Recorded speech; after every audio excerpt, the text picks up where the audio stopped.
ओम शांति। मैं जानता हूँ कि पाप का फल बुरा होगा, फिर भी वो काम हो जाता है, ऐसा क्यों?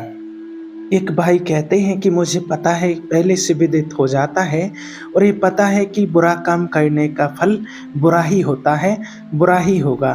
फिर भी वो ही काम क्यों हो जाता है? मन वो ही काम करने के लिए क्यों कहता है और वो काम हो जाता है, ऐसा क्यों? जानते हुए भी वो गलत काम क्यों हो जाता है? तो देखिए, गलत काम क्यों हो जाता है? क्योंकि हमारी उसमें सुख बुद्धि होती है। जो गलत काम होता है तो वो ऊपर से हमें लगता है कि ये गलत है, लेकिन अंदर से उसमें सुख बुद्धि होती है कि इसको करने से सुख मिलेगा। ऊपर से तो हम बुद्धि के द्वारा कहते हैं कि गंदा काम है, गलत काम है, बुरा है, पाप है, लेकिन अंदर से जो हमारा हृदय में होता है उसमें सुख बुद्धि होती है। आप अंदर से चेक करके देखो, जब कोई गलत काम करते हैं या गलत कार्य की ओर जाते हैं तो ऊपर से तो लगेगा नहीं करना चाहिए, लेकिन अंदर से कहीं ना कहीं सूक्ष्म रूप से हमें सुख की भावना आती है उसमें कि इसको करने से हमें सुख मिलेगा। और जिसमें सुख बुद्धि ना हो, आपको अंदर से उसमें सुख की भाषा ना आए, वो काम हो ही नहीं सकता है हमारे द्वारा।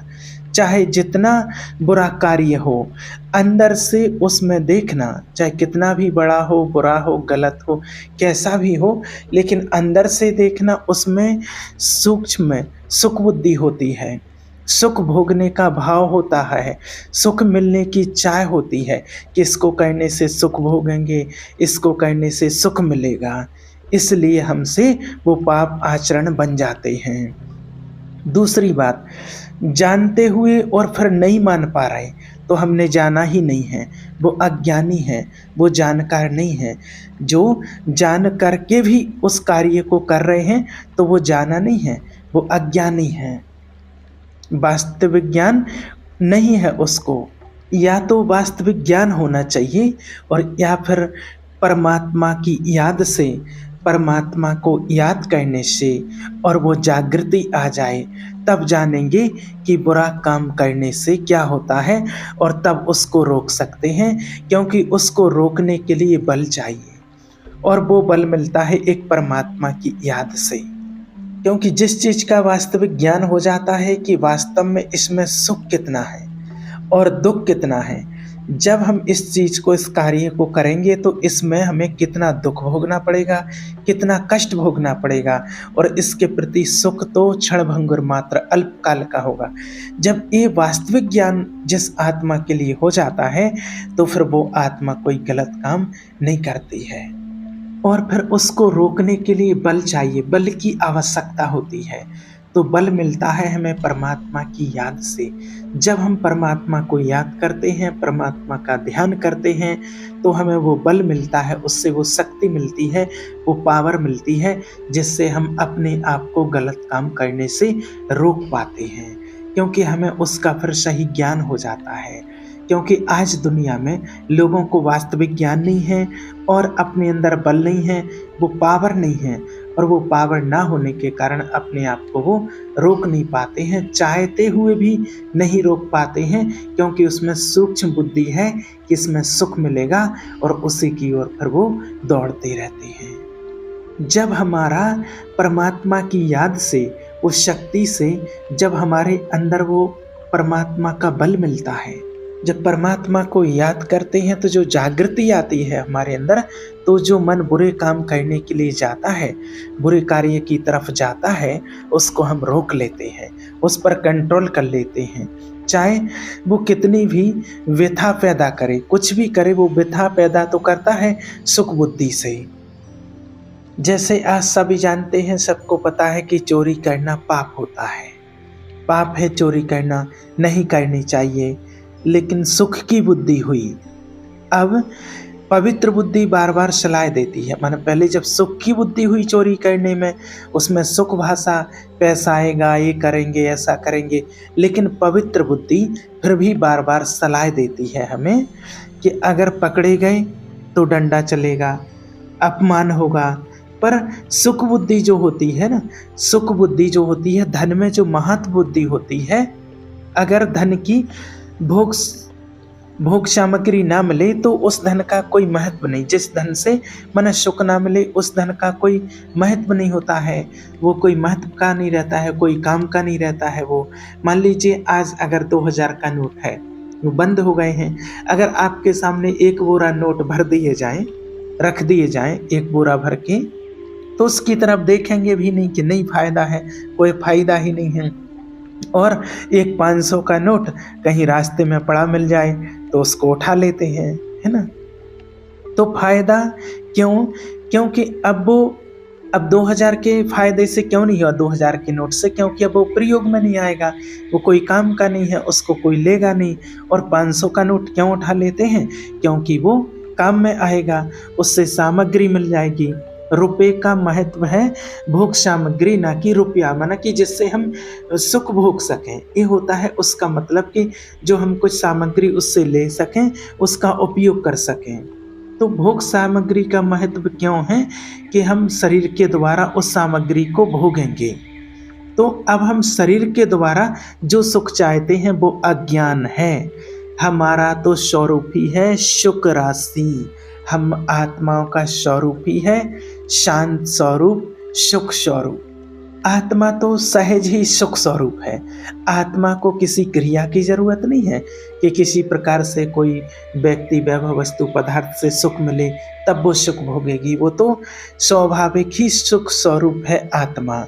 अब हम क्या है, अपने आप को भूल गए हैं, हम अपने स्वरूप को भूल गए हैं, और हम वास्तव में कौन है, हमारी वास्तविकता क्या है, उसको हम भूल गए हैं। आत्मा का वास्तविक गुण क्या है और आत्मा के गुण कौन कौन से हैं, हम उसको भूल गए हैं।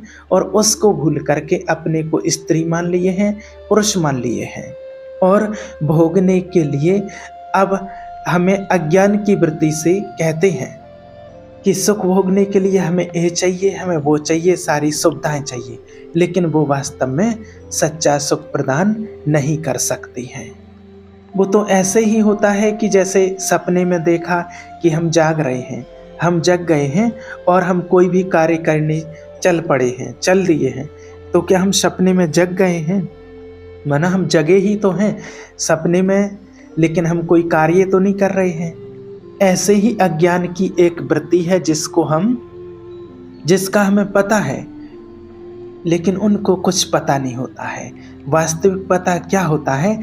जैसे मान लीजिए कि अगर आपके लिए किसी ने बहुत अच्छे से खीर बनाई है, बढ़िया स्वादिष्ट खीर बनाई है, और आपका कोई खास मित्र हो और वो आपको धीरे से आपके कान में बोल दे कि इसमें जहर मिला दिया है, अब आप खाएंगे क्या उस खीर को?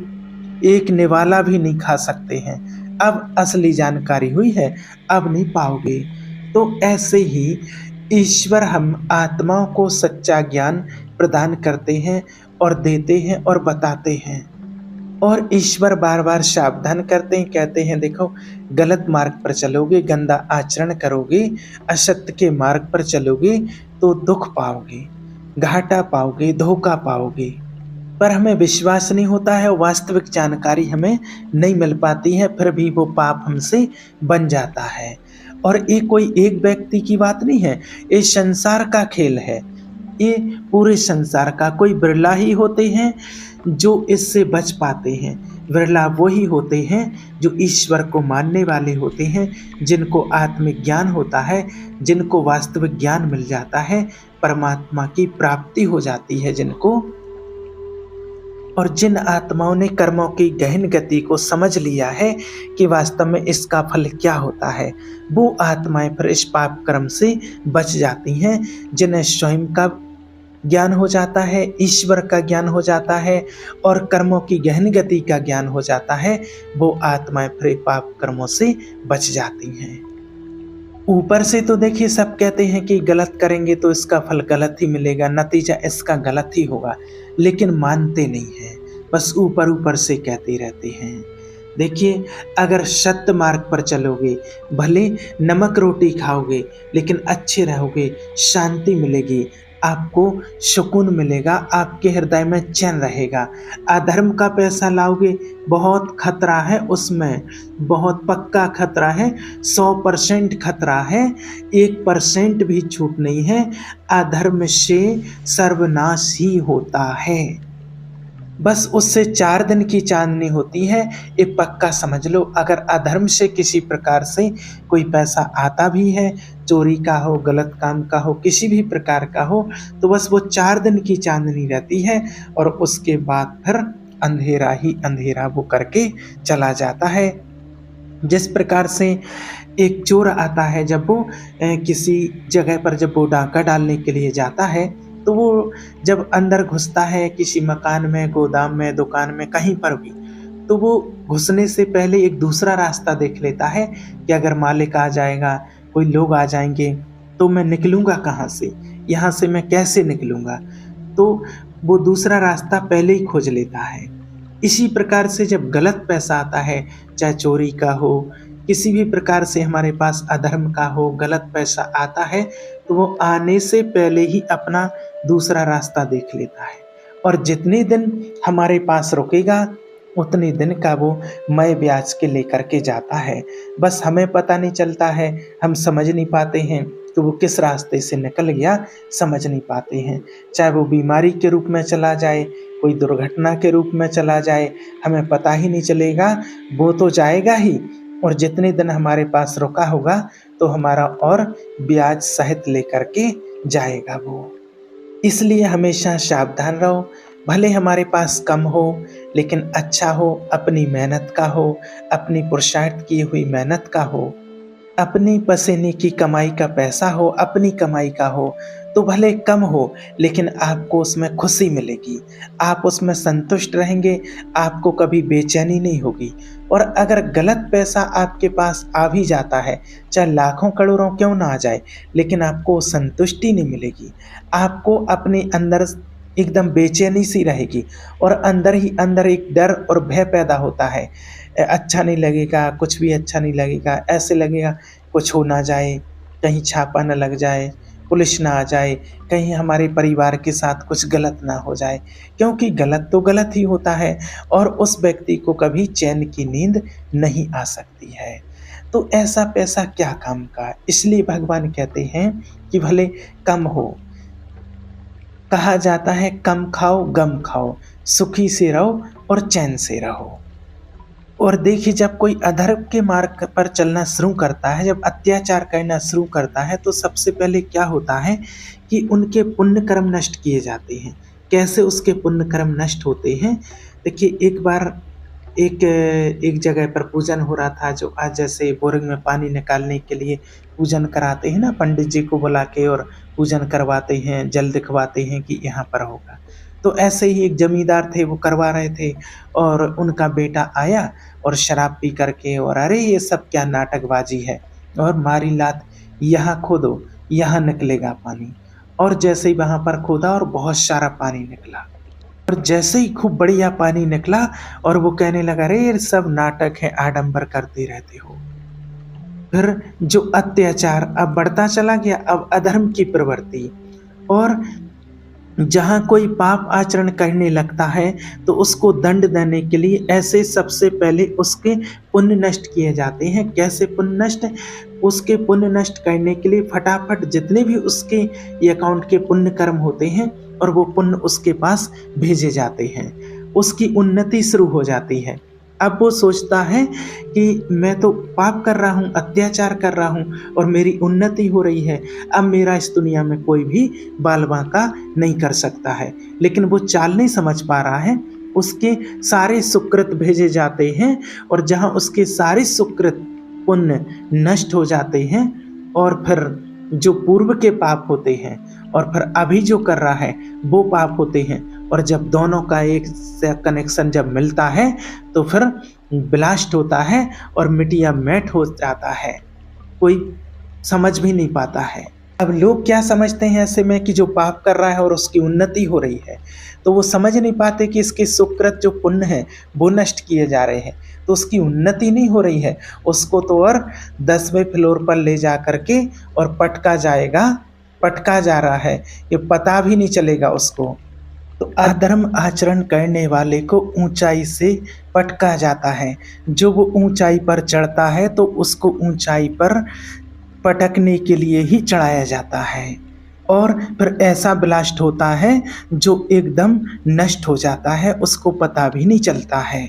धर्मात्मा जो होता है वो एक दीपक की तरह जलता है, और अधर्मी हैलोजन की तरह जलता है, एकदम फोकस, एकदम हैलोजन की तरह उजेला होगा। जैसे हैलोजन का फोकस होता है, एकदम उसकी जय जयकार होगी, उन्नति होगी, और फिर एकदम मिट्टी में मिल जाता है। जैसे हैलोजन 2-4 घंटे चलेगी और एकदम ब्लास्ट हो जाता है उसका। और धर्म के मार्ग पर चलने वाला धीरे धीरे चलेगा, आराम से चलता रहेगा, दीपक की तरह जलता रहेगा, और वो हमेशा आगे बढ़ता रहेगा। और अधर्मी का एकदम फोकस नष्ट हो जाता है, मिट्टी में मिल जाता है, दुकान मकान सब कुछ भ्रष्ट हो जाता है।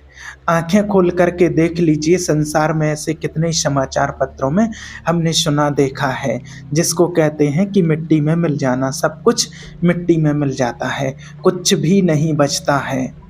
शुभ और अशुभ कर्मों का भोग तो हर किसी को भोगना ही पड़ता है, अच्छे और बुरे कर्म का फल हर किसी को भोगना ही पड़ता है। ये बात जानते हुए भी हमसे गलती हो जाती है, क्योंकि हमारे अंदर बल खत्म हो चुका है। इन इंद्रियों और मन ने गुलाम बना लिया है।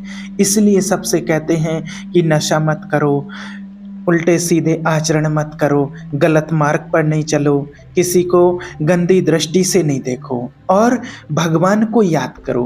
परमात्मा को याद करेंगे तो परमात्मा को याद करने से, मेडिटेशन करने से क्या होगा? प्रकाश होगा आपके अंदर।